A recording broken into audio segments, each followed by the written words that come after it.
मैं पार्टी के साथियों की एक ऐसी टोली मिली है, कार्यकर्ताओं की टीम जो मेरे सामने यहां पर सारी बैठी है, जो एक समर्पण के भाव के साथ काम करते हुए चट्टान की तरह पार्टी के साथ खड़ी है, हमारे साथ खड़ी है।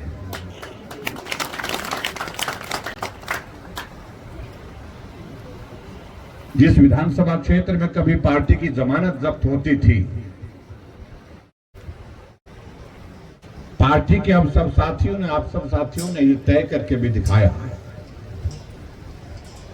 कि आज हिमाचल प्रदेश का सबसे अगर मजबूत गढ़ के रूप में अगर किसी विधानसभा क्षेत्र का जिक्र आता है भारतीय जनता पार्टी के लिए, तो सिराज विधानसभा क्षेत्र का जिक्र आता है।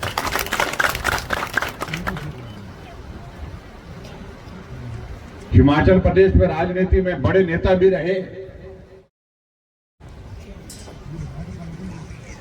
कई बार मुख्यमंत्री भी बने, लेकिन सिराज विधानसभा क्षेत्र में यहां की जनता के आशीर्वाद और यहां के कार्यकर्ताओं के सहयोग और समर्थन की वजह से हम हिमाचल की राजनीति में रिकॉर्ड दर्ज करने में सफल हुए हैं, क्योंकि 38,183 वोट का रिकॉर्ड अभी तक भी सिराज विधानसभा क्षेत्र के नाम पर है। और मैं इस बात को मैं कह सकता हूं,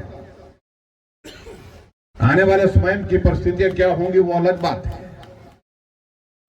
लेकिन जो रिकॉर्ड आप लोगों ने बना करके स्थापित करके रखा है उसको तोड़ना किसी के लिए भी आसान नहीं, यहां तक कि अपने लिए हमारे लिए भी आसान नहीं।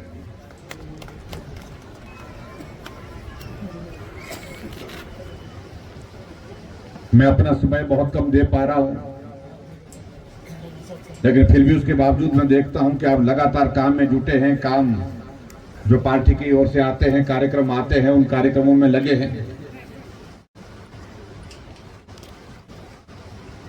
कई बार इच्छा होती है कि मैं भी उन कामों में आपके साथी बनूं, सहयोगी बनूं, आपके साथ मिलकर के वहां पर काम करने के लिए निकलूं, लेकिन हालात ऐसे भी रहते हैं, बीच में परिस्थितियां ऐसी रहती है जब सुबह नहीं निकल पाता है। आज भी मैं अगर सिराज विधानसभा क्षेत्र के कार्यकर्ताओं के बीच में यहां पर मिलने आया हूं तो काफी लंबे अरसे के बाद आया।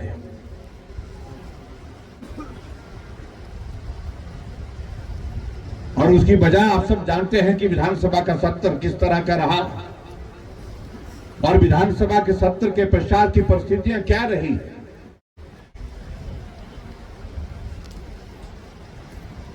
आज तक हिमाचल की राजनीति में इस प्रकार की परिस्थिति नहीं बनी जो आजकल हमारे हिमाचल प्रदेश में देखने को मिल रही है, लेकिन फिर भी उसके बावजूद हम सारी चीज के लिए सामना कर रहे हैं। लड़ाई है तो लड़ाई लड़ करके ही जीती जा सकती है। हम उसके बारे में सोचते रहे, कल्पना करते रहेंगे कि हम जीतेंगे, वो संभव नहीं हो सकता है।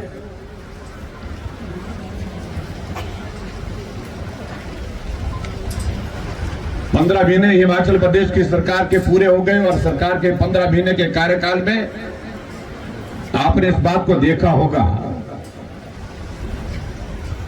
कि हम ही नहीं कह रहे हैं, कांग्रेस के लोग कह रहे हैं, कांग्रेस के नेता, ना जनता खुश है, ना विधायक खुश है, ना कांग्रेस के नेता खुश है। और यहां तक कि कांग्रेस पार्टी की अध्यक्षा भी इस बात को कहती हैं कि चुनाव में जाएंगे तो जाएंगे कैसे, काम तो हुए नहीं। मंत्रिमंडल से मंत्री त्याग पत्र दे करके बैठे हुए, मंत्रिमंडल से मंत्री रोते रोते कैबिनेट की मीटिंग छोड़ करके निकल गए। और जब कांग्रेस की ओर से इस प्रकार का जिक्र करने की कोशिश होती है कि जो कुछ भी हिमाचल प्रदेश में राजनीति में हो रहा है वो भाजपा के कारण हो रहा है, मैं समझता हूं ये बिल्कुल सिरे से हम इस बात को खारिज करते हैं। वो गलत बात है। जो कुछ भी हो रहा है अपने उनके काम करने के तौर तरीके से।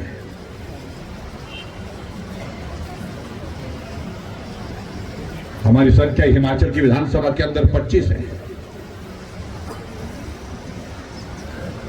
राज्यसभा का चुनाव हुआ और राज्यसभा के चुनाव में उनकी संख्या 43 थी, 40 वो 3 निर्दलीय विधायक को अपने साथ गिनते थे। लेकिन हालात ऐसे बने कि 43 की संख्या जाकर के 34 पहुंचे और हम 25 थे, हम 25 से 34 पहुंचे। तो हिमाचल प्रदेश में भी सरकार भारतीय जनता पार्टी की बनेगी। इसलिए जोर कितना लगाना है, ठीक उतना लगाना है जितना पिछले विधानसभा के इलेक्शन में लगाया था। यानी कि मेरा कहने का मतलब कि स्वराज की बढ़त पूरे हिमाचल प्रदेश में पहले नंबर पर होनी चाहिए। 2019 के चुनाव में भी आप लोगों ने जहां से 37,000 वोटों की बढ़त दी थी, ये 37-38 के आंकड़े से थोड़ा आगे निकलो। आपकी बात आपकी 40 पार करो, और 40 पार करने के लिए आप सब कर सकते हैं। मैं इस बात को मैं दावे के साथ कह सकता हूं, इस प्रकार के हालात, इस प्रकार की परिस्थिति हमारे सामने है। और उसके बाद जो परिस्थितियां हमारे सामने होंगी वो अलग तरह की होंगी। हमारे सामने सिर्फ एक ही बात को लेकर के मैं आपसे आग्रह कर रहा हूं, निवेदन कर रहा हूं कि आओ नरेंद्र मोदी जी का 1 दशक प्रधानमंत्री के नाते पूरा हुआ, दूसरे दशक की शुरुआत करने के लिए पूरे हिमाचल में स्वराज पहले नंबर पर होना चाहिए। और पूरे हिमाचल में नंबर 1 पर होने के साथ साथ में भारतीय जनता पार्टी की सरकार जब हिमाचल प्रदेश में बनेगी तो निश्चित रूप से स्वराज विधानसभा क्षेत्र के यहाँ जो रुके हुए काम, पूरे हिमाचल प्रदेश के जो रुके हुए काम, उसको गति मिलेगी। ये काम 15 महीने पहले यहां था, ये पुल का 15 महीने बीतने के बाद भी वहीं खड़ा है। यह आपके सामने उदाहरण है, आप कल्पना करिए। इसलिए मेरा आप सबसे विनम्र निवेदन है कि समय 2 महीने का हमारे बीच में है, उसका पूरा हम उपयोग करेंगे। और मुझे खुशी है कि भारतीय जनता पार्टी ने चारों लोकसभा के लिए अपने कैंडिडेट घोषित कर दिए हैं और चारों लोकसभा कैंडिडेट ने हमारा प्रचार शुरू कर दिया है। और मंडी के लिए अब की बार नई बात हुई है। कंगना जी, जो आपकी बहुत बड़ी मांग थी, शायद मेकल में सबकी मांग थी, सब लोग कह रहे थे कि भैया अच्छा कोई नौजवान कैंडिडेट होना चाहिए, जुझारू कैंडिडेट होना चाहिए। कंगना जी उस रूप में फिल्म जगत में काम करते हुए उन्होंने एक मुकाम हासिल किया। 20 वर्ष की उस संघर्ष यात्रा के बाद अपनी पहचान फिल्म इंडस्ट्री में बनाई और हिमाचल का नाम रोशन किया। और हमें पूरा भरोसा है कि हिमाचल प्रदेश में अब राजनीति में आई है तो राजनीति में भी इसी प्रकार से वो अपना नाम रोशन करेंगे, बेहतर काम करेंगे। आज से उनका कैंपेन अपने ही गांव से शुरू हो चुका है, सरकाघाट से। 2 दिन सरकाघाट लगाने के बाद उनको हमने कहा है कि अपने सारे गांव कवर कर लो और बड़ी बढ़त उन्हें तय किया है। 25 से 30 हजार की बढ़त सरकाघाट से इस बार दिलाएंगे, ऐसा लक्ष्य किया है तय। तो स्वराज कहां रहना चाहिए? 40 पार रहना चाहिए। 40 पार रहना चाहिए तो उसके लिए क्या करना है भाई, आप समझते हैं, मुझे कहने की आवश्यकता नहीं है। एक एक वोट जहां भी हमारा साथी है, वोट घर से बाहर है, लेकर के आओ, वापिस पहुंचाओ। वोट डालने के लिए उनको कहो और जितने भी साथियों को आप जोड़ सकते हैं आप जोड़ने की बात करें। इतना मैं आप सबके बीच में कहना चाहता हूं।